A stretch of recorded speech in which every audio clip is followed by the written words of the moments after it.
If you use an iPad, Apple just gave you a pretty big gift, and it's called iPadOS 27. This is the update that Apple announced at their big developer event just a week ago, and it's full of things that are going to make your iPad easier, smarter, and honestly, a lot more fun to use.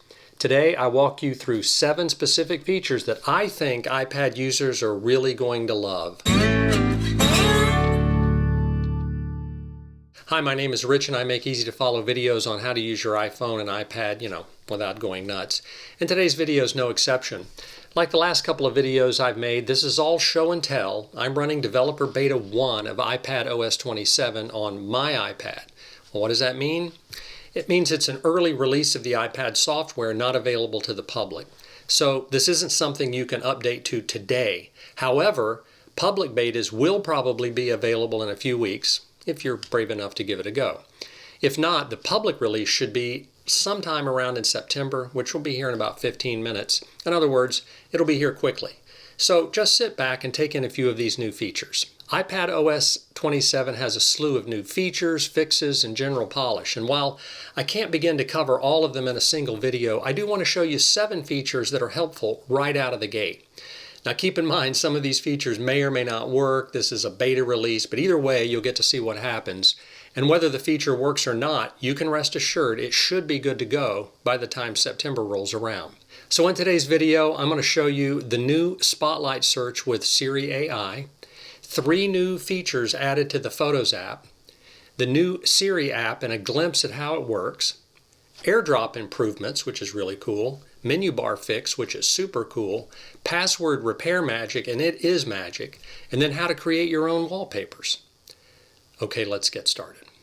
First thing I want to talk to you about is just the new Siri Spotlight search. If you'll notice, you used to sort of drag down from the middle and you would get the lock screen. You don't do that anymore.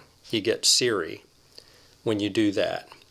If you want to get to your lock screen, you just slide over here and that takes you to the lock screen. But now Siri comes down from the middle, and what's weird, you get this kind of weird raindrop or something, and finally it breaks loose and you get Siri right there. When you do open Siri up, you can open apps, let's say Notes. Oh, I mistyped, but it knew I wanted Notes, so you get into your notes that way. You can also ask Siri some general knowledge questions. If you just tap here, I'm going to ask her with my voice. When was the Gilded Age? The Gilded Age was a period in U.S. history that generally spanned from the 1870s to about 1900. And just like that, you can get an answer from Siri. And I found myself dictating questions in rather than typing them. That's been really handy. I think what's really cool about the new Siri is that it is contextually aware. So Siri is aware of everything that you have on your iPad. And that makes Siri so much more handy. Let me show you what I mean. Do I have any Apple Notes related to YouTube videos?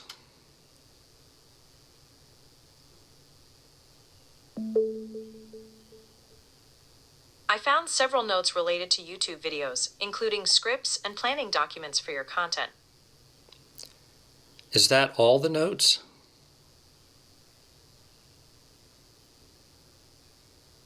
No, there are more. I found at least 10 notes related to YouTube videos, and the list is still truncated, which means you likely have even more stored in your account. How handy is that? I can just literally ask her about a note and she can find everything that's already there. That's definitely new and wasn't available in earlier versions. Next, I want to talk to you about the Siri app. So I was just showing you Siri by pulling down this way and getting Siri to come up. But there's an actual new Siri app and it keeps track of all of your conversations and remembers them. So I'm going to open up the Siri app. And you'll see that over here on the left, these are conversations I've had before, but you'll see the Apple Notes conversation that I had right there, and if I tap on it, you see the information here. Here's the Gilded Age answer that she just supplied to me. But you can do things when you're in here too. So I'm going to go back to the Apple Notes conversation that I had, and I'm just going to tap on the microphone and ask her to do something for me. create a new note with a list of all of the YouTube video titles.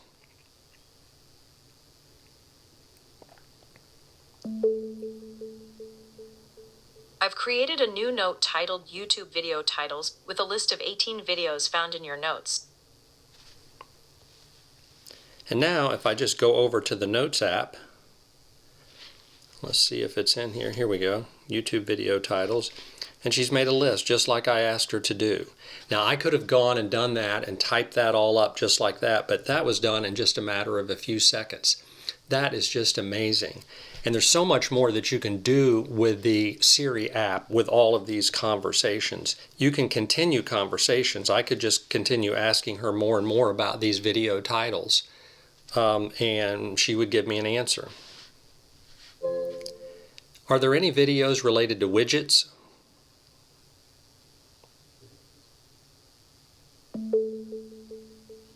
Yes, I found several notes for YouTube videos related to widgets. iPad Widgets explained a script covering how to add, customize, and... So you can just get so much information within that Siri app, and when this comes out in the fall, I think you're going to love that. Next thing I want to show you is just some new features in the Photos app, and these are really interesting features. It's not something that I think I would have thought of, but now that I see them, I really like them. Let me show you what they are. So I'm going to open the Photos app, and I'll go to Favorites, and I'll choose this picture of Cooper. And one of the things you can do is if you have an Apple Pencil, you can tap and hold, and then you'll get Look Up. And if I look up, you can see that it sees that it's a golden retriever, and it gives me all the information. So Siri is now able to actually look at your photos and tell what they are and give you information about them. Before, Siri could do that kind of with plants and flowers and things like that, but now Siri can do that with anything. And that's one of the new features in the Photos app. Now, another new feature is if I go to Edit and I just tap this little icon up here, and I go down to Tools right here, I can tap on Reframe. And now it's sort of looking at the image. Sometimes you might wish you had been in a different spot when you took the picture. Maybe you're too far to the right or too far to the left, or maybe you should have been higher, or maybe a little bit lower. Now you can actually, with reframing, fix that.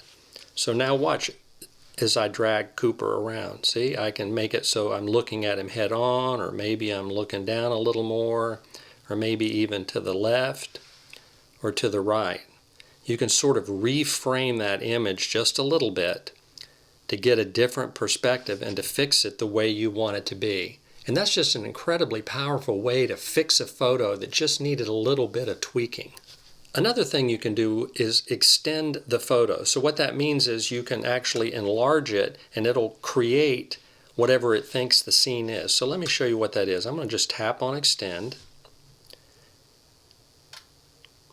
Now it's going to say, I'm going to drag this out a little bit, maybe drag this out a little bit so that I can see more of what's around Cooper, and then I'm going to tap on Extend.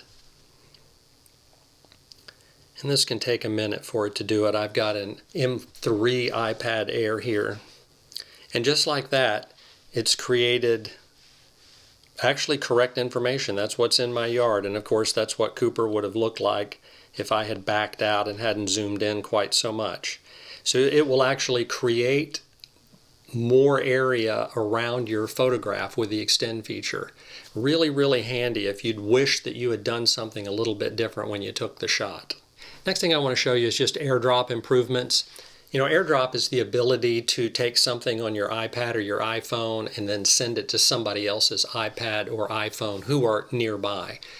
And that's a great concept, but what I found was that I would try to AirDrop a photo to someone and it wouldn't find my friend's phone, even though they're 3 feet away from me, or it doesn't find my wife's phone or something like that. And then I end up trying to send it via messages or email or something like that. And I just skip AirDrop. I'm going to drag my iPhone in right here.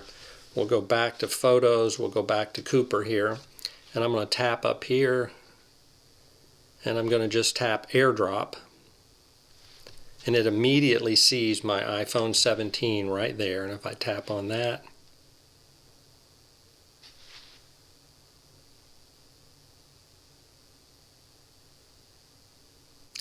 and it doesn't work. Well, that's something that they're going to have to fix. It was working when I tested it out before making this video, but I guess it's a little glitchy right now, and that's what I mean by sometimes these things work and sometimes they don't. It did recognize my phone right away though, so that's important. So hopefully soon that'll be fixed and AirDrop will be working. The next thing I want to show you is just sort of a quality of life improvement.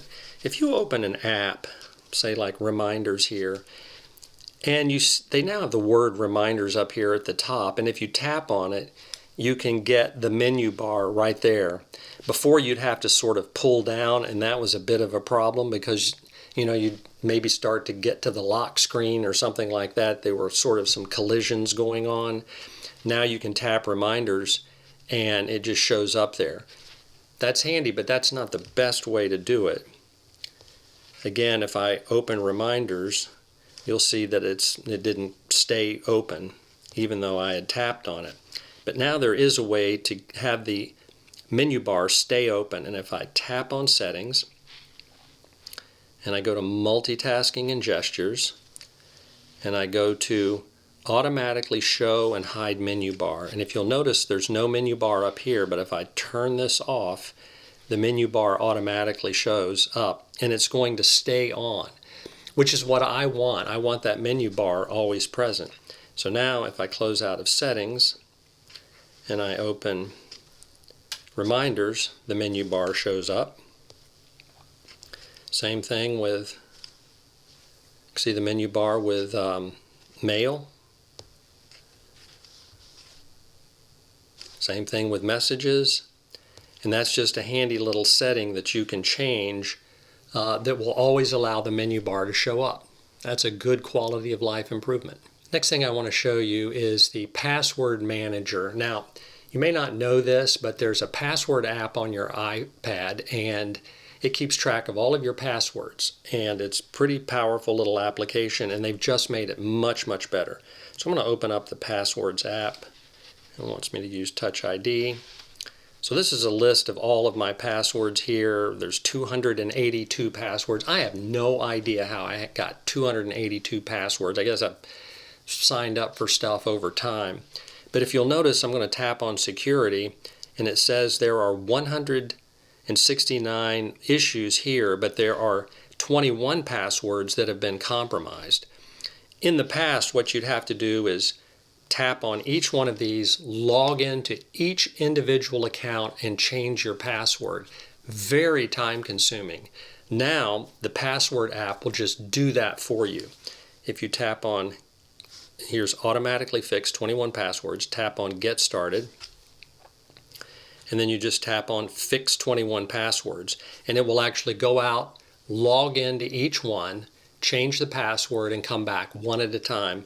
I'm not going to go ahead and tap on Fix 21 Passwords because we'd be here for a while. But you get the idea, and that is that it will go in and take care of all of this. And keep in mind, it'll create a very strong password for you. You don't need to know the password. It's saved here in the Passwords app. So going forward, you're going to be able to just clean up all of these bad passwords in just one quick pass. And I think that's a really good improvement for iPadOS 27. You know, one of the things that people always ask me is, Rich, where did you get that wallpaper? I love that wallpaper on your iPhone or your iPad.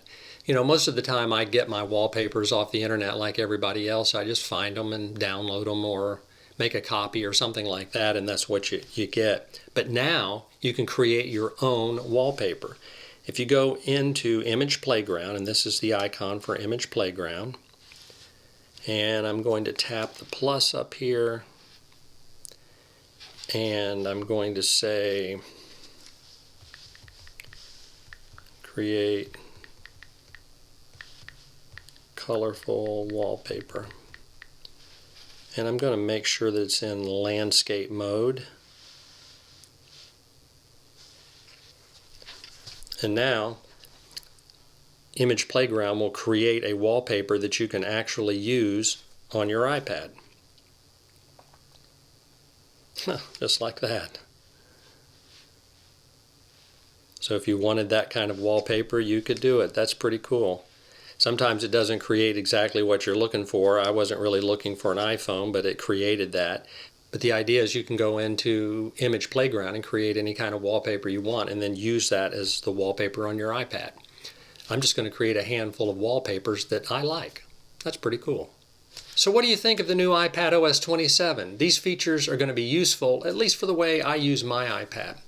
Let me know in the comments below what you think.